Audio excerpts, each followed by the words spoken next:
very august team. And it's my pleasure and honor to moderate this session. And I was making some notes in the morning, what Rahul said and Dr. Raji said, and Akhila Sharma also added something on that.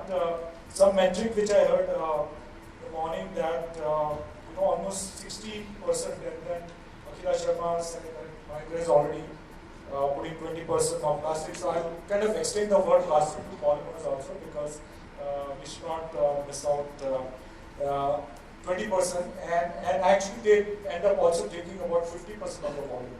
So 50% of the volume and 20%, a great thing for lightweighting. And if there are 30,000 part in vehicle, 1/3 are polymers. So again, a great metric. And interestingly, I think, which I also want to kind of remind, did you know kind of a fact that for plastic and polymer industry, automotive is the 3rd biggest market after packaging and construction and building. So very, very important. And some metric like this industry is growing about 11% CAGR and is slated to be $50 billion by 2024. And what was again heartening to listen in the morning was that plastic and polymer is pretty agnostic to the change in the automotive industry, which is happening from IC engine to electrification and ADAS. So again, it's a very, very important for the industry and sustainability and lightweighting. So without taking much time, I will, because we try to see how much we can cover in 45 minutes. But I have some questions. It's good to have diversity in the group. Thank you, ma'am, for joining. And I would like to start with Kunal, ma'am, with you. How do you see the growth of plastic, polymers, composite and automotive industry? And what do you think is driving the growth? First of all, good morning everyone. Thank you so much for giving this opportunity.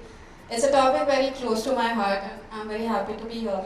If you're talking of growth, I think we have lots of exciting times ahead when it comes to plastics and polymers in terms of its growth. And by default, I would say that we have fuel efficiency and lightweighting as a hygiene today, but sustainability will definitely drive this change. And I'm not saying it only because we have today the topic, but we are really seeing that change happening, and that change is happening pretty fast. So when it comes to sustainability, I think we have, like all of us are a plastics community and we are all knowing the benefits and advantages of plastics. But there's a slight negative connotation to the plastics today in terms of sustainability. And plastics is not being treated as sustainable as compared to its sheet metal or the metal counterparts. And I think that would be, if I have to really summarize, that would be the base theme as to how do we make plastics more and more sustainable and equivalent to its metallic counterparts in terms of sustainability, and we sort of make that shift or make that change from the traditional concept what all of us have in terms of plastics being not sustainable or they do not degrade, they are causing a lot of problems, the microplastics and everything that's coming in. And I think there's a plenty of innovations that we can see around this topic. And hence I feel that is something that will drive these innovations. And when we say sustainability, I think it's a bigger gamut. But we are, I think, talking about, as I think since morning we heard people talking, that we have the use of how do we make the plastics or the polymers more recyclable. How do we encourage the recycled plastics, so those circular economy and the net zero aspect. How do we make the processes more sustainable? How do we reduce the use of toxic materials? And how do we really make use of the nature or the biosource materials? So I think there are plenty of these aspects that we are looking into, and that is something that I feel will drive the innovations. So thank you. Good, I think great to know that the negative connotation with plastics and polymer is there. We're trying to kind of work on that, and I think very important. Dr. Pravesh, would you like to add something on that? Because Varrock does a lot of this traction in the industry on automotive side. Good morning. Varrock has now started collaborating with raw material suppliers, academic institutes, a few of them. We are closely working with the material science department from IIT Bombay, where a few of our research scholars, even employees are engaged with their PhD programs. We are also collaborating with the supplier to develop sustainable materials, bio-based materials. If previous last year we developed for Ford, which is coffee shade base, which we replace almost 40% sustainable material in polypropylene, and it was highlighted in Ford. So with the collaborations, and I'm happy that Indian OEMs also supporting us to take such an initiative, which help us to increase the sustainable materials in the market. Thanks, Dr. Pervez. Good to know that supplier like Varroc is working closely with OEM to make plastic more sustainable. Yeah? Thank you. Okay. Vinit, thanks for joining. I wanted to ask you, could you shed some more light on the advances in the plastic polymer composite material in the industry? We are talking about, we heard in the morning. So what are some of the main advances you're seeing from the technology perspective? Sure. First of all, thank you very much for ET and the team for organizing this event. And it's my first time at this event, so it's really good to see all of you. And I hope to be part of this in the future also. So thank you. Plastic Omnium, one of the key slogans for us, or the key slogan for us, is to drive a new generation of mobility. And plastics is a big part of automotive industry today, as we know. And the time has come for all of us to think about sustainability. It's no more an option. It's no more a fashion statement, as we know now, because it's regulated. And the expectations from our customers are much more these days. So we have to be super fast. We believe that plastic, rather than just as an area to reduce weight, we have to also focus on smart designing. We have good examples where we have managed to reduce the weight of components like bumpers, and we still manage to help reach those vehicles 5-star rating in their safety. So there's a smart approach, and of course then we have to look at how we can reduce our impact on carbon footprint. At Plastic Omnium, we are working together with our suppliers and customers to come up with solutions which are much more customer-centric. For example, we are also working recycling. There's a bit of prejudice in recycling that the quality or the mechanical properties and the appearance may not be as good as virgin sometimes. So in order to bring a new perception of customer, we are working on a new looks. For example, the marble looks, the metallic looks that we can achieve with recycled material. This is one advancement that we see. In order to change the perception of the customer, we can offer solutions which are a bit different from the contemporary way of appearance. Also, we bring in more inclusiveness when it comes to features. I come from the industry where it is more focused on the exterior components, and this is the time when the exterior components have become the eyes and the ears of the car, rather than just managing an impact and some airflow, which were basic functions in the past. We are managing the brain, we are feeding information to the brain of the car. So we have to look at ways how we can make those new systems, ADAS systems, more inclusive with plastics, and at the same time maintain sustainability. So for this, we are working on both streams. That is bringing in the new technology in order to drive the new generation of mobility by adding more and more features into the systems that we offer today, as well as trying to reduce the footprint by some of the examples that we have already seen, to look at adding eco-fillers within our raw material, as well as trying to be smart with our design to reduce the weight, not just of the overall component, but wherever we can in order to reduce the usage of material. Recycling is a very, let's say, messy business, as we all know. It is not easy to recycle today. With recycling, there comes a lot of variability in the final end product, which is difficult to manage with critical functions. So we are maturing on it. we are focusing on chemical recycling, which gives much more purity of the end material today. But we are also working towards mechanical recycling, where we can achieve good homogeneity in the end product. So afterwards, the final solution for us is to also encourage reuse, not just recycling, because recycling is also energy consuming. So we have to focus on smart designs and smart logistics and smart ways of operations where we can improve the reuse of the materials that we have already made. Okay, yeah, very interesting. Very good to you talk about multiple things. I like the point you mentioned, like say for example, the weight has reduced, but the 5-star rating has improved. Aesthetic, which is very important for the customer, you're taking care of that. And how the exterior, your company focuses more on exterior, but now with ADAS and electrification, the exterior is also talking to the brain and the inside car. And I like your honesty where you said, yes, everybody talks about circular and reuse and recyclability, but it's not easy. It's a little bit messy, but good to know. There's an effort over there on that side. Good. Thanks, Vinit. I think we have a very talented gentleman, Sunil from IAC Group, who do have such talent coming back, migrating back to India from North America. Happy to have you here, Sunil.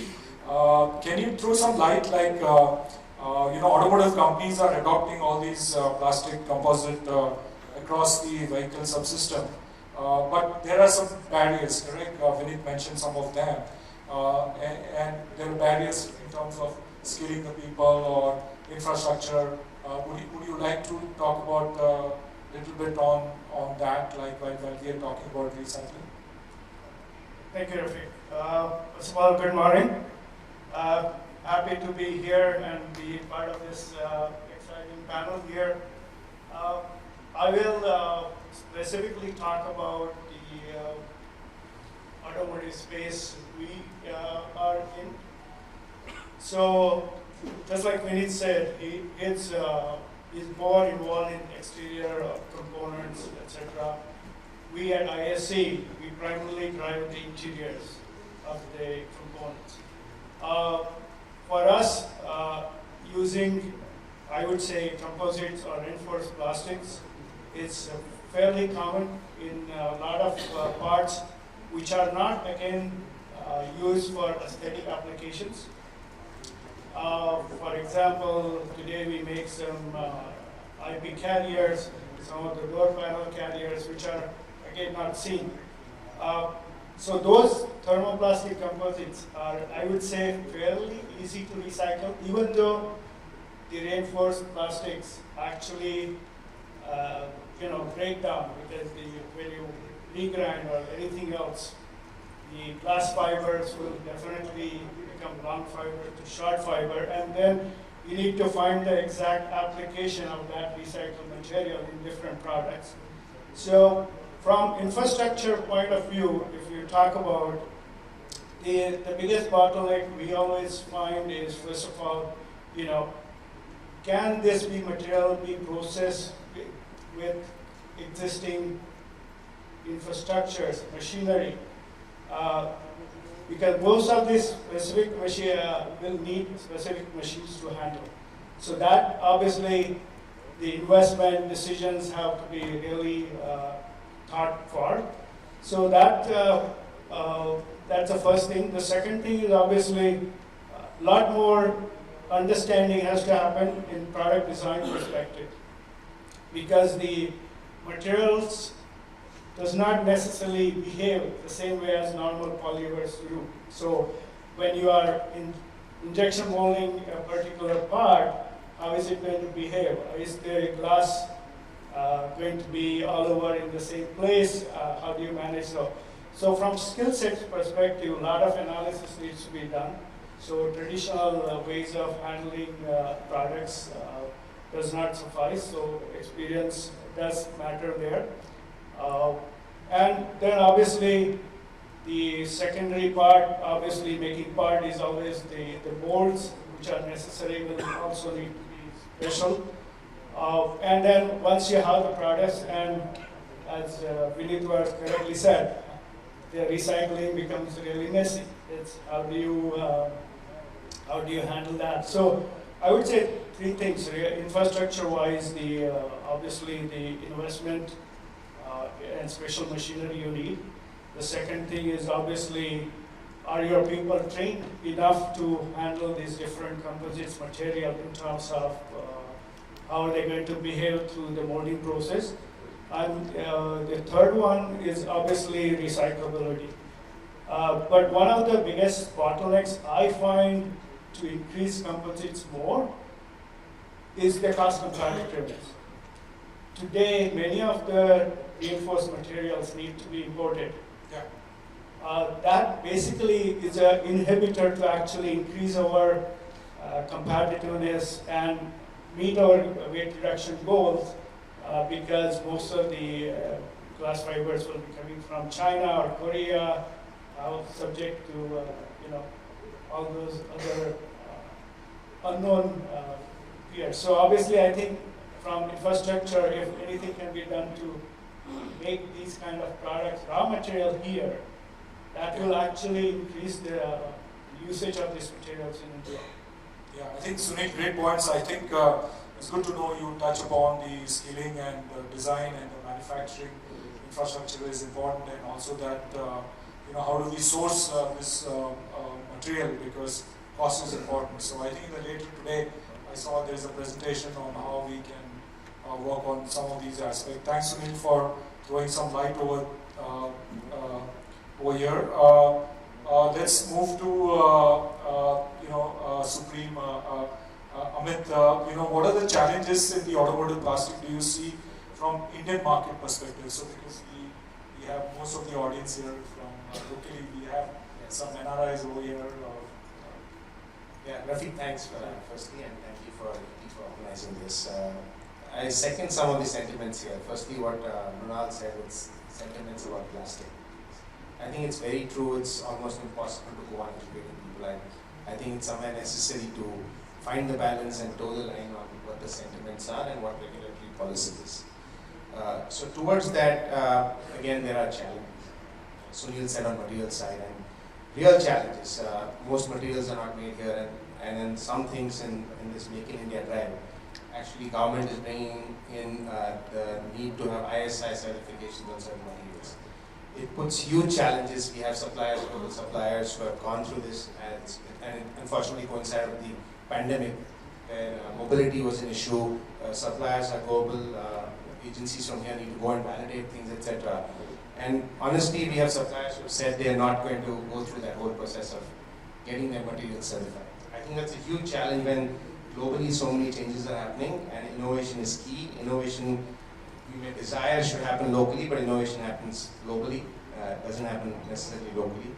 So how does the regulatory framework allow us to cooperate across geographies? I think it's very, very important. Price and cost are factors, but they're not the only ones when so many things are happening. I think as industry, we need to bite the bullet, take a call. Suppliers need to invest forward, let go of some technologies where we have inherent capacities, capabilities, and adopt new ones. Similarly, OEMs will need to also support the whole process of defining new standards. Standards need to change when applications are the same, but materials are new, or new applications. So relooking at things. Earlier there was this talk about biodegradability and things like that. So there are materials which can be biodegradable and plastics as well, but they may not be right in all applications. But can we sift through and see where it's right and adopt it there and not everywhere else? That's important. When it comes to recyclability, Vinit said it's really murky subject. But we need to learn from other industries. The apparel industry is one of them, which is completely B2C. We have some participation in this industry, and there are real need there to have materials certified. When you're exposed to consumers directly, brands are extremely conscious, which in the auto industry, because it's so tiered, somewhere gets lost. So I think learnings from other industries are very important, and adopting some practices which are there to certify correctly. And lastly, I think IP is is an expensive process. So recognizing that by the OEMs that suppliers have IP and suppliers also that are suppliers of IP, and pick the right horses and ride with them. There's no right answer now, but I think some calls will have to be taken and move forward, because in this chicken and egg, no one wins, and in that insecure environment, people don't share, progress doesn't happen. I think it's extremely important to secure IP for everyone. Yeah. Okay. Thanks. Yeah, no, Amit, appreciate you bringing the Indian context where we are talking of all these metric of plastic and polymer from global perspective, but the certification is a challenge for the Indian industry, and I think you talked about IP, which is also important. So thanks for those points. My next question, Jay Prakash, I'll call you JP. For Asia, congratulations for winning the Hall of Fame. We kind of heard like plastic is contributing in the sustainability part quite significantly in lightweighting. What are the top areas do you see companies are giving priority to adopt plastic and polymers to achieving their sustainability goal? What are the priority areas? Thank you, Rafiq. Thank you, VT, for having me here. This is an opportunity, and thank you for that award. So, Rafiq, when we talk of sustainability, a few things. Every time we produce any plastic, we are consuming energy. And the moment we start consuming energy, we are going away from sustainability. So, yeah, it's a paradox. So, how we look at it is, we try to say, use less, use better, use longer. This is how we try to look at it. It's a very simple thing. But before using less, it also comes upon us in automotive industry to make our designs robust. How our designs can be so strong that we bring in the sustainability aspect. Are my products more recyclable, retrofittable, reusable? All these aspects pose real challenges to engineers. This is something where organizations like us also have to take a lead in bringing those solutions to our customers also. Coming back to use less, I would not say we dematerialize plastics, that's still in the industry. We cannot do something like CD industry that went to USB and now it's all cloud. But yes, using less is trying to bring more reinforcements, biodegradable reinforcements, trying to use lot of added material which are very, very environment friendly, and this is where the sustainability part comes. More we use, or let's say less of hydrocarbons we use, better for us in terms of sustainability. Second is talking about use better, and here what is important is we talk about things like nanomaterials, where we are not compromising let's say required surface, but we are using lesser material. We are trying to bring in more let's say interchangeability with the materials, trying to have more materials come together and work in unison, work in harmony. And then when I'm talking of using longer, we talk of recyclability. So here some of the panelists also talked about challenges and it becomes a messy job. We perhaps have to work together as industry to create that ecosystem. Perhaps bring some standardization on what is recyclability, how we can use it. And once you have a supply chain created for it, it becomes a lot easier for all of us. At the end of the day, when we talk of sustainability or we talk of zero CO2 goals, it's not about who does it.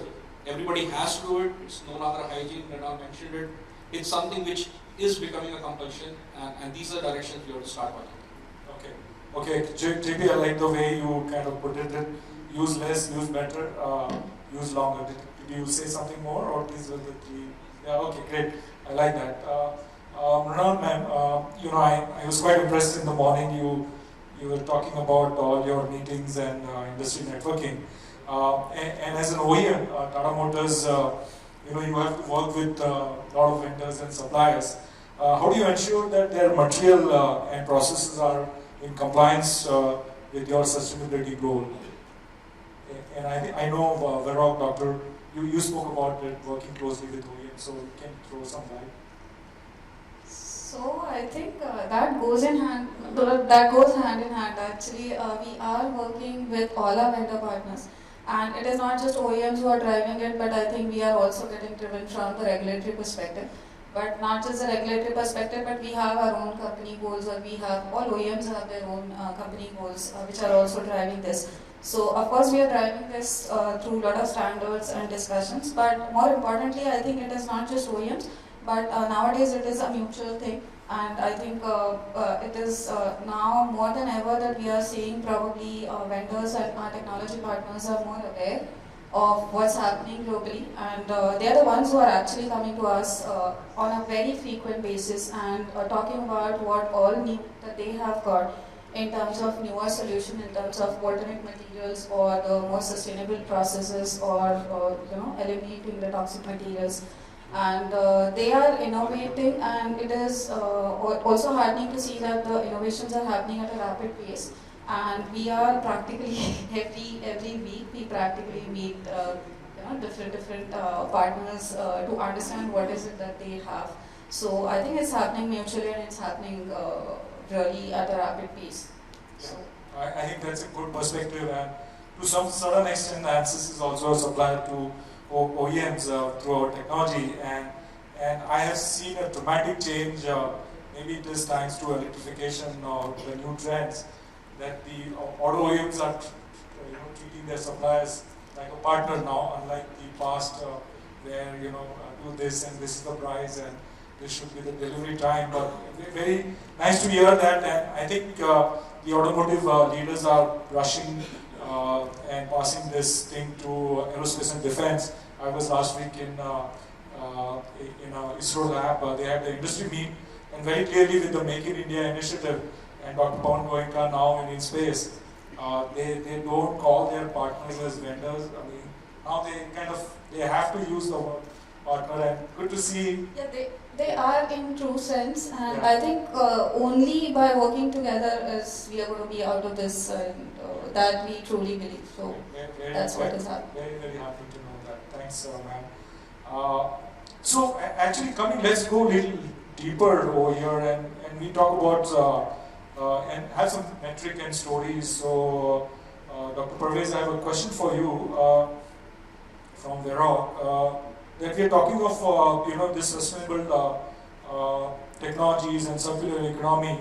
Could you kind of shed some light on the hardcore research and technology advances which are happening, and maybe some metric and stories to talk about, like rubber hits the ground, Yeah, I'm happy to share that.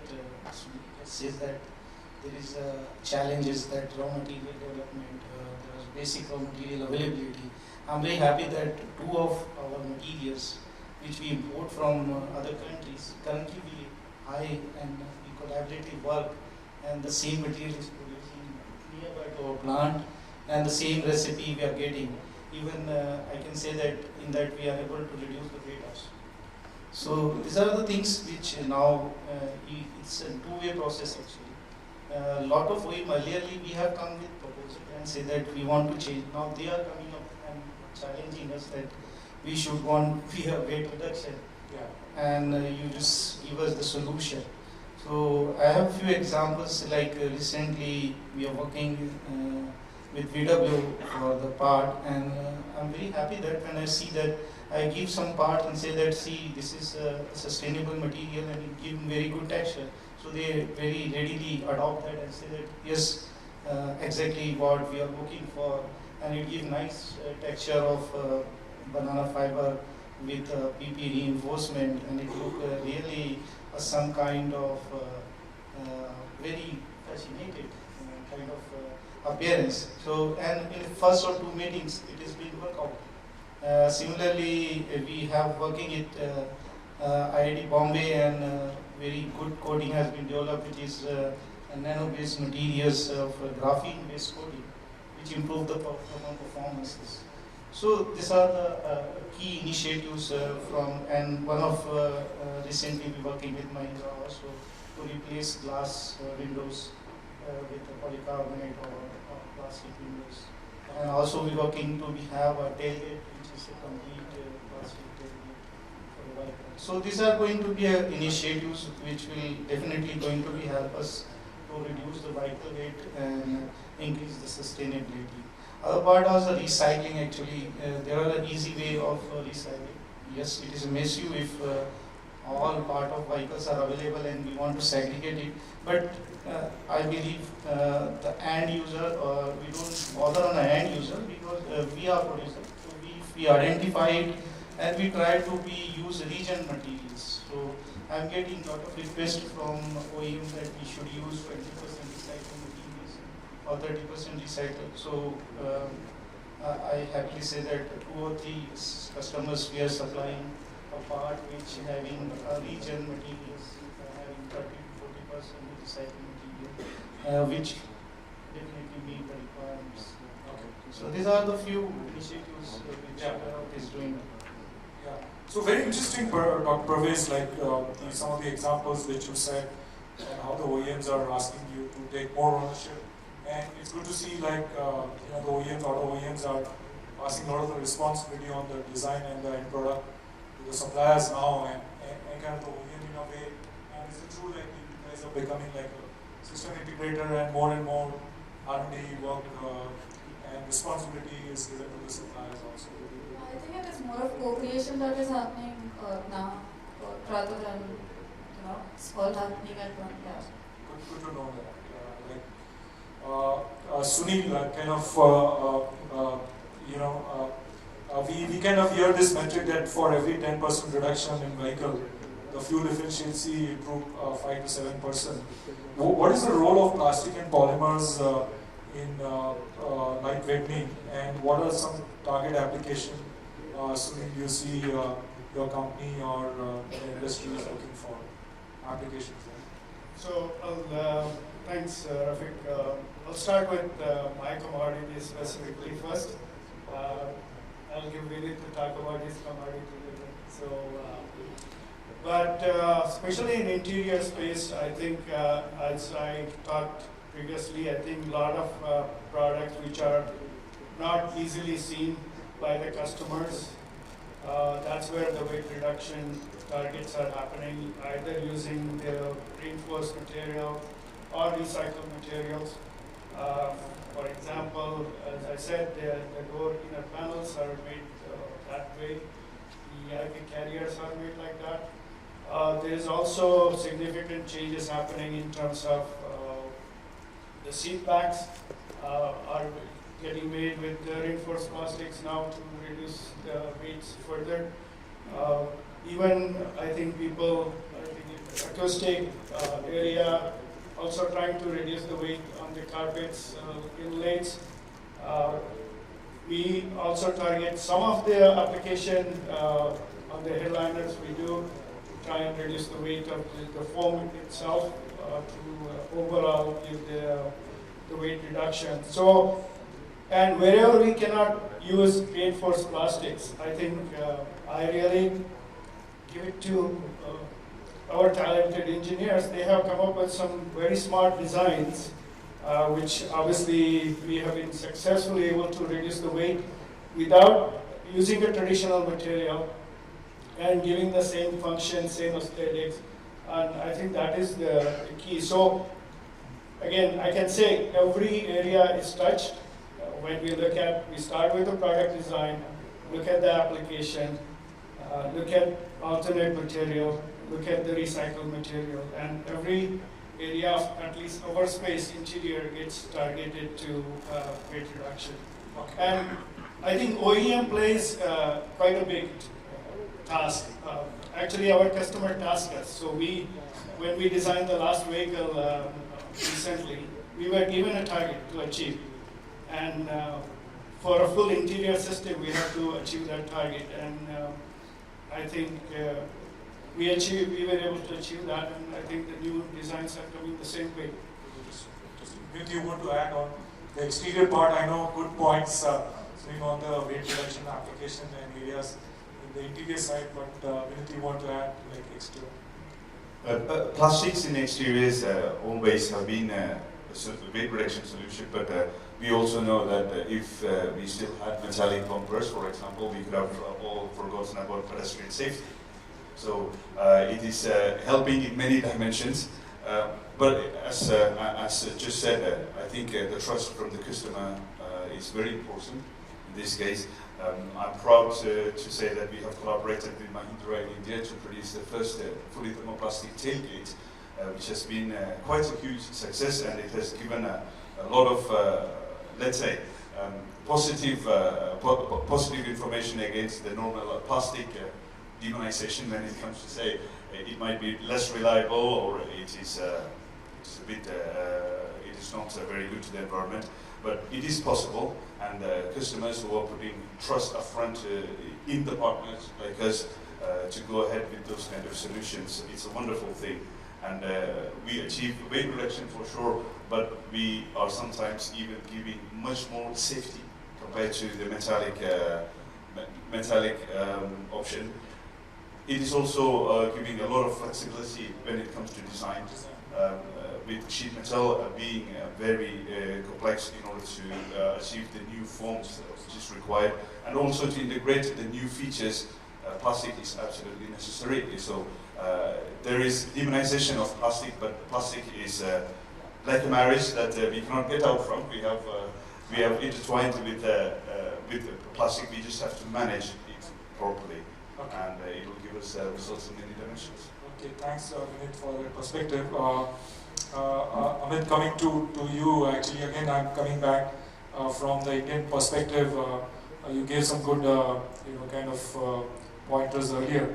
So, what do you think? Like, what are the challenges while doing all this lightweighting for Indian suppliers, and how the Indian companies, including Supreme, is trying to overcome some of these challenges when it comes to lightweighting milestones given by the OEMs? Yeah, absolutely. So it's a partnership. Right? The supplier can do only as much as tasked by the customer, despite of whatever ideas we may have.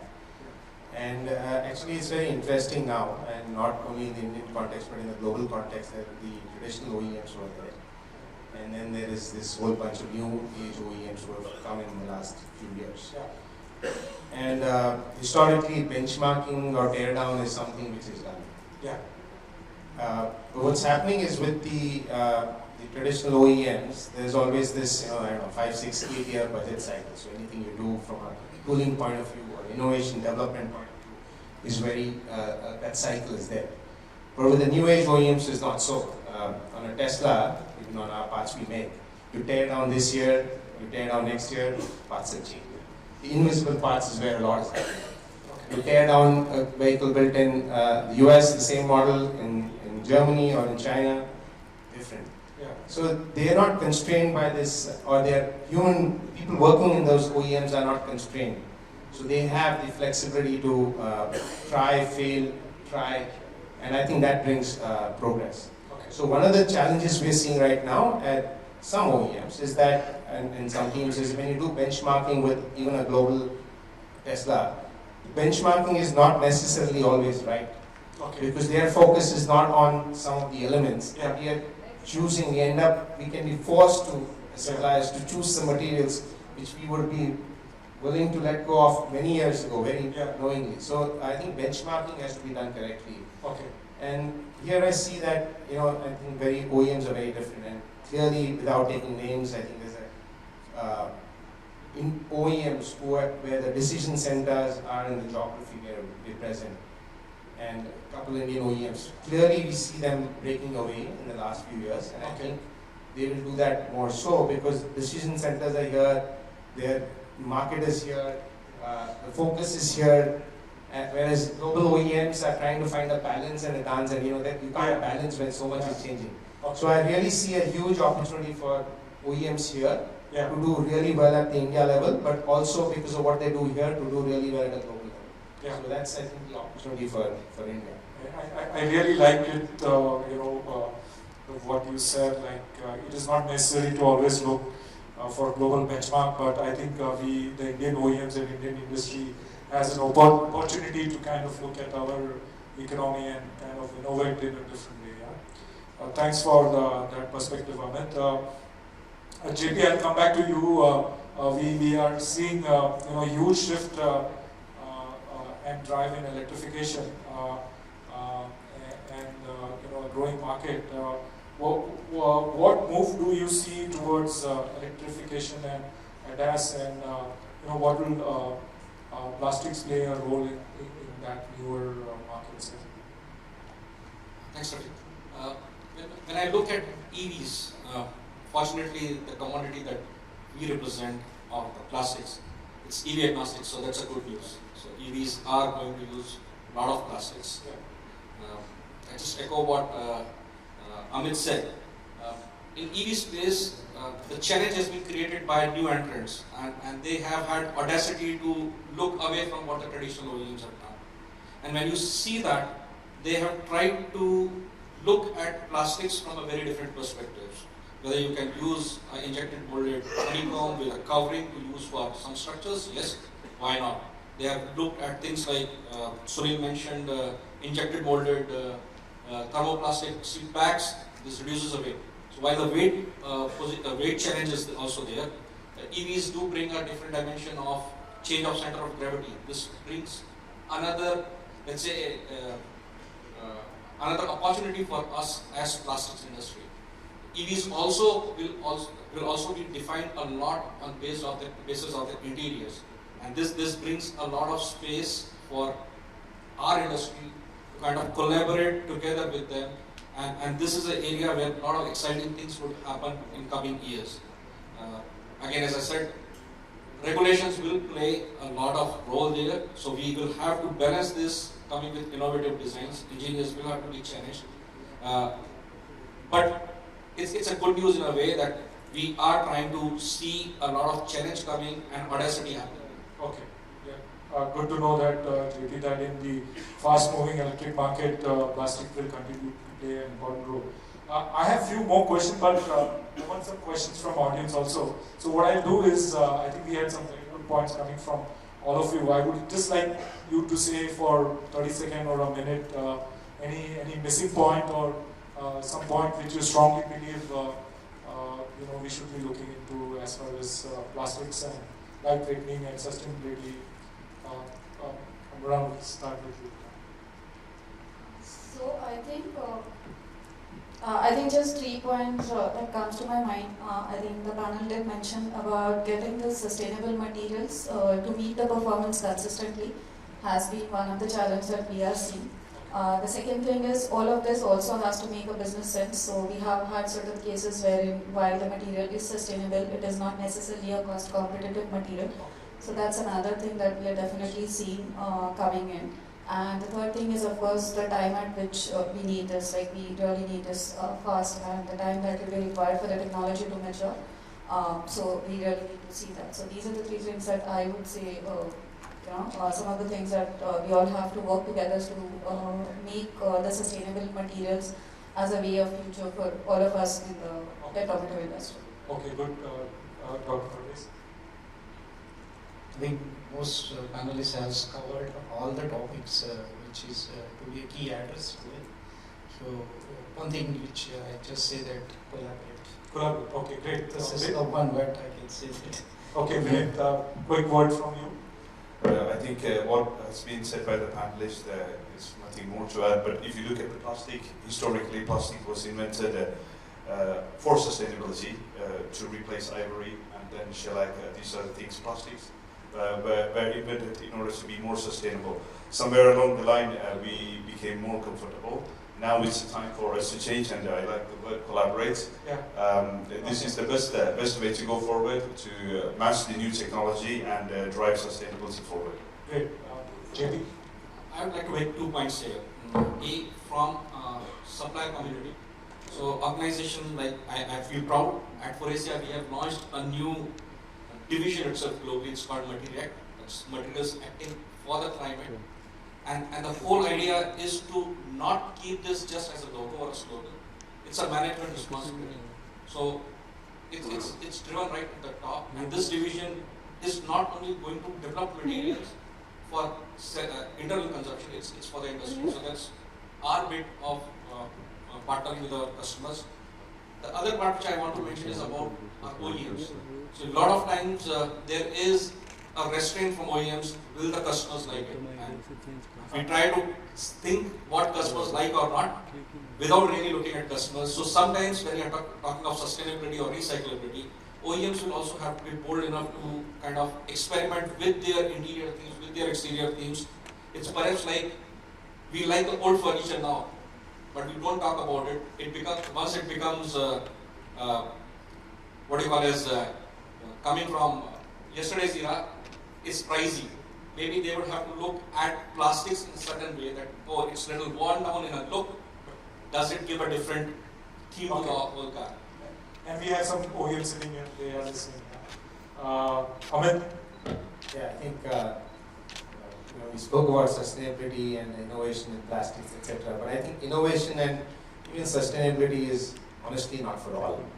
We would like to desire to be uniform. So at this point, I think suppliers choose the right OEMs that you can go and they will adopt and accept what you're showcasing. Okay. And I think it's the same true from the OEM side, is embrace suppliers who are here to showcase you innovations. And I think there will be OEMs, there will be products within OEMs which will make the leap further, faster than everything else. It's not possible to take everybody forward at one time. Great point. Low price targets. Yeah. So, I think I'm just going to touch one quick point I think JP mentioned. To be sustainable and recyclable, we need to have an ecosystem. I'll just give you an example. One of the actually rubber company I ran in North America, we used to take end-of-life tires, strip them out to pellets, strip the steel, strip the cotton, and actually separate that and recycle, make the product using the rubber pellets again. Steel was sold to the steel mills, and the cotton was used for felt for acoustic application. So, but the money was recovered by every time I need to change the tire, the consumer will pay whatever 50 rupees, and that was given to the processor, to the ecosystem was set up really well. And I think to be more successful, we need to think about some of these kind of ideas to set up here. okay, great. So thank you very much. I think looking at the diversity and different inputs, very, very good discussion. Now, organizer, we have some time for a few questions. Okay, we have a couple of questions. Yeah, can I address to any of the panelists? Any questions from?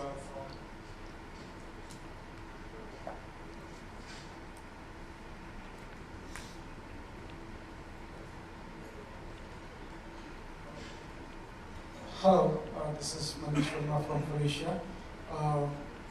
Thanks to panelists for giving us a very good insights of the industry, what is happening and what are the ways we are going to deal with it. Considering India being a low-cost market where the cost of the vehicles, especially the low-segment vehicles, which is having a very good sale in the company, how do we foresee this sustainable material and this low-cost vehicle is going to get together in the coming days? It's a good question. Maybe one answer from OEM and one from supplier. Maybe Ronald, you want to give a try? It's a paradox. We are talking of sustainability, and India is a low-cost market, so doesn't match up quite well. Okay. So that is what I was mentioning, that the whole thing has to make economical sense. But low cost doesn't also mean it has to be really cheap. It is a value that we are looking at, and I think that is where the India-specific innovations will probably strike. We may not be able to always adopt the ones that are actually working well globally. We may not. I mean, we may or we may not. But I think if we have any India-specific innovations that will address the low cost, but that may not necessarily mean cheap. I think we can still offer a value by combining. So. Okay. JBU and then Parvez. Yeah.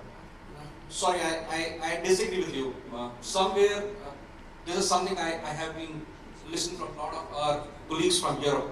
We Indians culturally want to undermine ourselves. Let's stop calling ourselves low-cost country. Let's say we are right-cost country.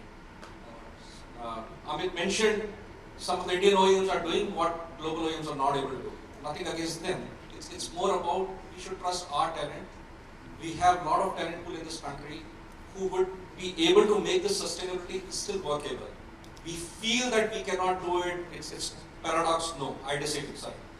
Yeah, in a way, like one of the product we said low cost, maybe a marketing mistake, but Indians don't like anymore to be called. It's a value thing we talk If about. anybody has to see, just check how many iPhones are sold in India. There is no low cost. Okay. No, I just want to add one thing that my experience last 15 years, we say sustainable materials are costly, but I've always seen in end of the time they are more or less same. The only thing is adaptability. Yeah, long run. There's adaptability. One example, I developed one material which was we reduced the density from 3 to 2 point something, and when we design and redesign, the cost of the material is almost. Okay. So it's not always we have perception like that the sustainable material are costly, but sometimes they are cheaper also. Okay, I do agree on that. Yeah. Okay, we can take one more question. Okay, I see. We can take two. I came from industrial design background. I practice industrial design. So many times what happens, whatever the parts or components we want to prototype or give as service, the design comes from the OEM. And from the OEM design team, what happens, they never consider the materials and the processes, what it gives. So what I am saying is lack of knowledge of materials and processes at the design level cannot be a manufacturer's challenge. So my question to Munal is how do you take that knowledge of materials and processes and instill into the design and then give those parts for manufacturing? Because what happens many times, the parts which are designed, which are not capable of adopting the process of manufacturing or that material. I think you probably are talking of some specific cases that you would have encountered, but I do not see that as happening largely, in at least last so many years that I've seen. It's not really the case that we are seeing it more often, because OEMs do have that knowledge coming in from internal sources, as well as they are in continuously talks with the rest of the technology and the vendor partners. And I think every OEM has probably put in place the mechanism to get these inputs from all the stakeholders and then put it in place. And there are processes in place to early vendor integrations and taking the inputs at the early stage. So it's happening from internal sources as well as from the external sources. And I think the cases that you would be referring probably would be very few, and not such a common thing that I would. Or at least I have observed, so that's what I would like to say. I think we heard, like, and I've also seen, like, OEMs are front loading the suppliers much early and collaborating, and we've been hearing that word. Yeah. Okay, one last question. Hello, myself Nitin Hanpe again from Faurecia. I have a question actually. I was just listening to what Ronald had said about the encouragement for the sustainable materials and sustainability overall. I've been working with global OEM as a part of, as JP had mentioned about the Matri Act. We are working with global OEMs. Let's take an example of European OEMs. Because of European unions and European government, they have stringent targets set everyone to follow that. So all European OEMs have given some roadmaps. Any specific roadmap internally at the Tata Motors, and I think I have seen from Mahindra, Mr. Balaji was also there. So which would like to know. At least I have not heard through my channel. So any take on that? So I think yes and no both. So of course the roadmaps do exist internally, but they can be discussed in a separate forum and in different meetings rather than, because those are not the roadmaps that would be discussed in a public forum. So yes, I mean the roadmaps do exist because all of us have targets. Everybody is talking of net zero, everybody is talking of circular economy. Government is talking about it, so every OEM will have to put in place their own roadmaps, and so is the case with all of us. Thanks, Kunal. Why I have asked this question is basically, we have been in industry, plastic industry, granting repelletize is not a big deal. We are using it from so many years. That's the one part of, again, we are talking about sustainability. When we want to involve sustainability, as we have said, bio and everything, it needs investment, it needs a lot of time to be spent by True. year one. And listen, we don't have the clear-cut idea of where we need to invest our time. Probably that will really help. That was the only intention asking. But when we I should think- head. Maybe we can take But offline. yeah, we can discuss, but I think we are, what I would like to say is all of us are starting, and I think it'll mature and it'll evolve over a period of time, and that prioritization and the focus will evolve over a period of time for sure. I think in one Thank of the you. break sessions you can. Yeah, sure. Thanks. Okay, I think thank you very much.